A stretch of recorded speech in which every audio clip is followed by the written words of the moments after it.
విమర్శిస్తారు, ఏం విమర్శించట్లేదు. బాలకోటి గారు ఏదో చెప్తున్నారు. వర్మ గారు, ఇప్పుడు ఎంత ఒకచినా ఎంత విమర్శలు చేసినా లేదా మంత్రుల పని విధానాల మీద ఆరోపణ చేసినా ఫలితం లేదు. Already voter తీర్పిచ్చాడు. 5 ఏళ్ళుగా మనం మాట్లాడాం. విజయ్, ఎందుకంటే 2019 నుంచి 24 వరకు అధికారంలో ఉంది వైసీపీ పార్టీ. 2014 నుంచి 19 వరకు తెలుగుదేశం పార్టీ అధికారంలో ఉండి వాళ్ళు దిగిపోయారు, వాళ్ళు ఓడిపోయారు. ఇంకా ఏంటంటే గుర్రాలతో దొక్కిచ్చారు, అంగన్వాడీ టీచర్లని, భగత్ సింగ్ అని బ్రిటిష్ వాళ్ళు కాల్ చేశారు, అల్లూరి సీతారామరాజుని కాల్ చేశారు. ఇక ఈ పురాణ స్టోరీలని చెప్తా ఉంటారు తప్ప వీళ్ళు ఏం చెప్పరు. ఇక ఆవుకతే పదే పైపెచ్చింది. నేను నాకు ఇప్పుడు ఒక ఆశ్చర్యకరమైన విషయం ఏం చెప్పిండంటే, అసలు వైసీపీ నాయకులు తెలుగుదేశం వాళ్ళు చంపారని చెప్పిండు ఎన్నికల తర్వాత. కాకపోతే నాకు తెలిసి ఎన్నికల కౌంటింగ్ లో మాత్రం ఎలాంటి వికృత కార్యక్రమాలు, ఎలాంటి రెచ్చగొట్టే కార్యక్రమాలు చేయడానికి అవకాశం ఉండదు. అది ఏ పార్టీ అయినా, వైసీపీ అయినా, తెలుగుదేశం పార్టీ అయినా, లేదా మరో పార్టీ అయినా కూడా 2-3 గంటల్లోనే జాతకాలు తెలిసిపోతాయి. ఎందుకంటే మేము ఆ కౌంటింగ్ ప్రక్రియ మాకు తెలుసు. ఏదో కాగితాలు ఇస్తే నువ్వు గెలిచేసావు ఎమ్మెల్యే అంటే తీసుకొని రావటం కాదు. దానికి ఒక ప్రొసీజర్ ఉంటుంది. అక్కడ కౌంటింగ్ ఏజెంట్లు ఉంటారు. ఒక్క బ్యాలెట్ పేపర్లోనే ఎలా ముద్రేశారు, ఎలా టిక్కుబడింది, చెట్టబడింది అనేది ఒక వివాదంగా ఉంటుంది. దానికి కూడా ఎన్నికల కమిషన్ నిబంధనలు పెట్టుకుంటుంది. ఈ ఓటు చెల్లదు అని అనుకున్నప్పుడు నీకెలైతే వర్తిస్తుందో అవతల పార్టీ కూడా అలాగే వర్తిస్తుంది. రగడ చేయటానికి, గడబెడ చేయటానికి అయితే ఆస్కారం ఉందో. కాకపోతే ఏంటంటే సజ్జల రామకృష్ణారెడ్డి గారు లాంటి ఒక బాధ్యత కలిగిన ప్రభుత్వ సలహాదారు, 5 ఏళ్లుగా సకల శాఖ మంత్రిగా వ్యవహరించిన వ్యక్తి అలాంటి వ్యాఖ్యలు చేయటం దుర్మార్గం అని మాట్లాడుతుంది. దాన్ని చాలా తప్పు అంటున్నాం. ఈ సందర్భంగా మాకు మాట చెప్తా. ఇప్పుడు పాతాళ భైరవి సినిమాలో ఎస్పీ రంగారావు మాంత్రికుడు ఉంటాడు. మాట్లాడితే రామారావుని సాహసం చేయరా డెంబక రాజకుమార్ లభిస్తుంది అంటాడు. ఆఖరికి కాళికామాత దగ్గర తీసుకెళ్ళిపోయి సాష్టాంగ నమస్కారం చేయమంటే రామారావు నాకు తెలియదు సాష్టాంగ నమస్కారం. అప్పుడు ఎస్పీ రంగారావు మాంత్రికుడు చేస్తే రామారావు కత్తి తీసుకొని మాంత్రికుడి కత్తితో తల నరుగుతుంది. నేను ఇచ్చే సలహా ఏంటంటే సజ్జల రామకృష్ణారెడ్డి గారికి ఆ ఈవీఎం ఎలా అడగాలో మీరు ఏజెంట్గా పోండి. మీరు మీ ఎమ్మెల్యేలు లేదా తురకా కిషోర్ లాంటి వాళ్ళని మీరు పంపించండి. మీరే వెళ్ళండి. సాష్టాంగ నమస్కారం చేస్తే వాళ్ళు నేర్చుకుంటారు ఎలా రూల్ పాటించాలి, ఎలా ఈవీఎంని తినిపెట్టుకొని పారిపోవాలి అని. పల్నాడు జిల్లాలో దాదాపు 1300 మందిని అరెస్ట్ చేస్తే నేను ఎస్పీ గారి ప్రెస్ మీట్ పెట్టి పల్నాడు జిల్లాలో జైలు జారలేదు, రాజమండ్రి పంపిస్తున్నామని మాట్లాడింది. ఈ 1300 మంది బిడ్డల్లో కూడా ఎక్కడ కూడా సజ్జల రామకృష్ణారెడ్డి గారి బంధువర్గం లేదు, ఏ ఎమ్మెల్యే కొడుకులు లేరు, ఏ పిన్నెల్లి రామకృష్ణారెడ్డి బామ్మర్ది కూడా లేడు. అచ్చంగా ఎస్సీలు, ఎస్టీలు, మైనార్టీలు వీళ్ళ జీవితాలు ధ్వంసమైపోయి. అంటే నాయకులు రెచ్చగొట్టే వ్యాఖ్యలతో ఒక ఉన్మాదుల్లాగా తయారు చేసి ప్రజల జీవితాలతో ఆటాడుకుంటుంది. ఈ రోజున ఆంధ్ర రాష్ట్రంలో మనం ఎందుకు మాట్లాడుతున్నాం? జగన్మోహన్ రెడ్డి గారు మంచి చేస్తే మంచి చేసిననే చెప్తాం, చెడు చేస్తే చెడు చేసిననే చెప్తాం. ఈ రాష్ట్రం ఇప్పుడు ఇంటికి అంత ప్రహరీ గోడ అన్నట్టుగా ఈ రాష్ట్రానికి ఎలా ఉందో తెలియటం లేదా? ఈ రాష్ట్రంలో శాంతి భద్రతలు ఎలా ఉన్నాయి? ఈ రాష్ట్రంలో ఇవాళ ఓటు జరిగిందిగా. ఏబి వెంకటేశ్వరరావు గారిని, ఒక ఉద్యోగస్తుల్ని, ఐజీ స్థాయి అధికారిని 5 ఏళ్ళు ఏడిపించారు. 5 ఏళ్ళు ఏడిపించి ఆఖరికి ఆయన కోర్టు మెట్లు ఎక్కి తిరిగి ఏదో ఉద్యోగంలో చేసి సాయంత్రకాలం రిటైర్డ్ అయ్యారు. ఇది కదా పగ, ఇది కదా ప్రతీకారం. ఆయన చేసిన అవినీతిని ఏది పోయి 2 సార్లు సస్పెండ్ చేసిన ఏం పూజ చేయలేకపోయారు కదా. అందుకని పరిపాలన చంద్రం చేసుకున్న పరిపాలన కాబట్టి ఓటరు తన యొక్క దైనందిన జీవితంలో వచ్చిన మార్పు నుంచి ఓటేస్తాడు, కోపం నుంచి వేస్తాడు. ఎవరైనా సరే జగన్మోహన్ రెడ్డి ఏముంది సార్, జగన్మోహన్ రెడ్డి గారు ఏముంది, ఏ ప్రభుత్వానికైనా ఎంత చేస్తారు. 28 రాష్ట్రాల్లో ఎన్నికలు జరుగుతున్నాయి, ఎన్నికలు జరుగుతున్నాయి. ఓటరు నమ్మాలి. బాలకోటి గారు అయిపోయింది. ఈవీఎంలో నిక్షిప్తం అయి ఉన్నాయి. కానీ ఇప్పుడు జరుగుతున్న చర్చ ఏంటంటే ఎవరు గెలుస్తారు, ఎవరు ఓడిపోతారు అన్నది చాలా ఇంట్రెస్టింగ్ గా సోషల్ మీడియాలో చక్కర్లు కొడుతున్నాయి. మంత్రుల మీద మీకేమైనా డేటాలు ఉన్నాయా? వీళ్ళు గెలుస్తారు, వీళ్ళు ఓడిపోయే ఛాన్స్ ఉంటుంది అని? దాదాపుగా నాకు తెలిసి 26 మంది మంత్రులు ఉన్నారు. 300 మంది మంత్రులు ఓడిపోతారు. వర్మ గారు ఆయన 90% మంది ఓడిపోతారు. పెద్దిరెడ్డి రామచంద్రారెడ్డి లాంటి వాళ్ళు, అలాంటి కాస్త గండ ఎమ్మెల్యే మంత్రులు లాంటి వాళ్ళు ఏమన్నా, బొత్స సత్యనారాయణ లాంటి వాళ్ళు ఏమన్నా గెలిచే అవకాశం ఉందేమో కానీ దాదాపుగా మంత్రులు మొత్తం కూడా సమాప్తం. అంతే. పెద్ద పెద్ద వటవృక్షాలే నేల కూలిపోతాయి.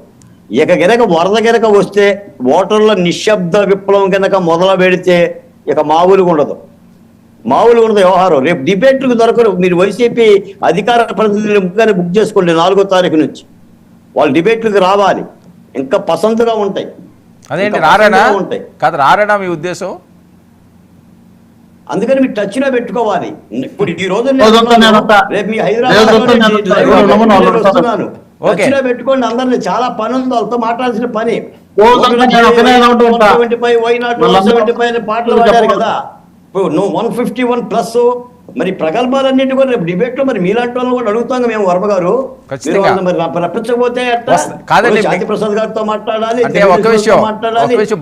బహుజన కులాలతో మాట్లాడాలి. బాలకోటి గారు, మేము ఏంటంటే ఎవరి జెండాలు మొయ్యము, ఎవరి అజెండాలు మా జెండాలుగా మార్చం కాబట్టి నా డిబేట్కి అందరితోటి నేను సఖ్యతగా ఉంటాను కాబట్టి అందరూ వస్తారు. మీరు అబ్జర్వ్ చేయొచ్చు, మిగతా ఛానల్ అన్నిటికంటే ఆ సెక్షన్లు వేరు, కానీ మా సెక్షన్ వేరు. నా డిబేట్కి ఏ వైసీపీ నాయకుడన్నా మంత్రి స్థాయి వ్యక్తులు వచ్చారు, ఎమ్మెల్యే స్థాయి వ్యక్తులు వచ్చారు, అధికార ప్రతినిధులు వచ్చారు, సామాన్యులు వచ్చారు. ప్రతి ఒక్కరూ వైసీపీ వాళ్ళు విరివిగా వచ్చేది సాక్షి తర్వాత మా దానికే వస్తారు. మీరు కాస్త చూసుకోండి నా డిబేట్లన్నీ. వర్మ గారు, నేను కూడా 99 టీవీకి చాలా ఇంట్రెస్టెడ్ గా వస్తాయి, ఎందుకంటే అధికార పార్టీ వాళ్ళు ఉంటారు కాబట్టి. మేము నలుగురు కూర్చొని మాట్లాడుకుంటే సుఖమే ఉంది. అధికార పార్టీ ప్రతినిధి లేకుండా, పరిపాలించే వర్గం లేకపోకుండా, పరిపాలన ఉన్న లోపాలు వాళ్ళతో మాట్లాడకపోతే ఎవరితో మాట్లాడాలి? ప్రజలు కూడా అదే చూస్తారు.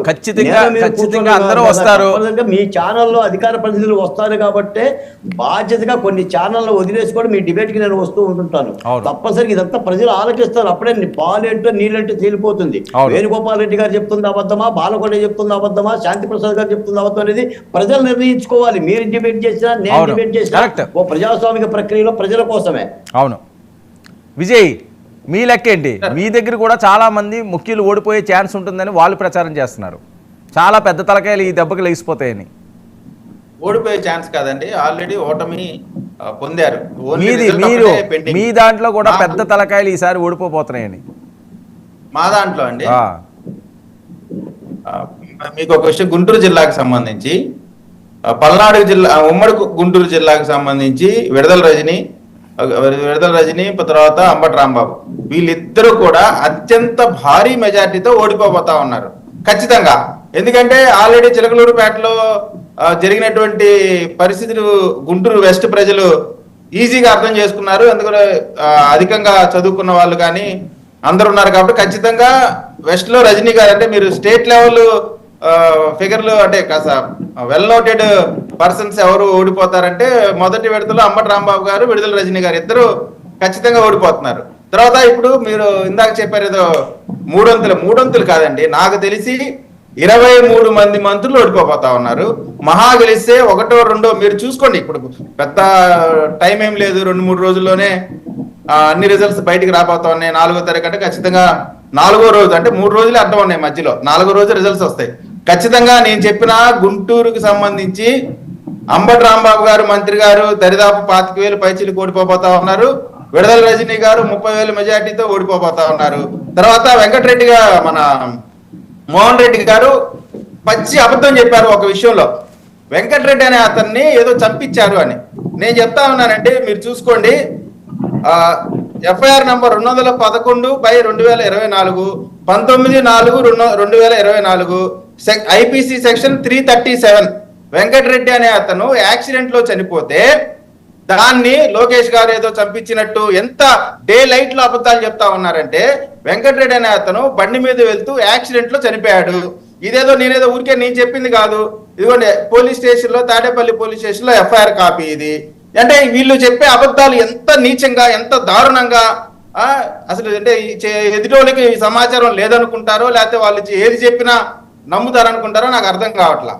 అంటే వీళ్ళు అదే నేను చెప్తా ఉన్నా అండి, వైసీపీ అబద్ధాల పునాదులతో నిర్మించబడ్డ పార్టీ. సానుభూతి అనేది ప్రజల మీద వాళ్ళ సమస్యని, జగన్మోహన్ రెడ్డి గారి సమస్యని ప్రజల సమస్యగా మార్చి ఆయన ఓదార్పు కోసం అట్లా ప్రజల్ని ఓదార్చడానికి వెళ్ళి ఆయన ఓదార్పు పొందాడు. అంటే ఓన్లీ సింపతి పాలిటిక్స్ చేసి రాజకీయాలు నడిపినటువంటి ఈ పార్టీ ఒకసారి రావటమే చాలా ఎక్కువ, ఇంకొకసారి రావడానికి అవకాశం లేదు. మంత్రుల్లో ఖచ్చితంగా 23 మంది దరిదాపుగా ఓడిపోబోతా ఉన్నారు. సాధారణ ఎమ్మెల్యేల కంటే మంత్రులు ఎక్కువ మెజార్టీతో ఓడిపోబోతా ఉన్నారు. ఓకే, రెండోది సజ్జల గారి చెప్పినటువంటి విషయానికి సంబంధించి ఎవరన్నా సరే వైసీపీ కొంతమంది సైకో ఫ్యాన్స్ ఉంటారు, ఎవరన్నా సరే పోలింగ్ మన కౌంటింగ్ ఏజెంట్లుగా వచ్చిన వాళ్ళు ఎవరన్నా చట్ట వ్యతిరేకంగా ప్రవర్తిస్తే అక్కడ ఉన్నటువంటి పోలీసులు తగు విధమైనటువంటి చర్యలు తీసుకుంటారు. ఒకవేళ పోలీసులు వల్ల కూడా కాకపోతే ఖచ్చితంగా మేమే ఊరికే ఉండం, మేము కూడా అవసరమైతే ఖచ్చితంగా చట్టాన్ని కాపాడటం కోసం మేము కూడా వారికి తగు రీతిలో బుద్ధి చెప్పడం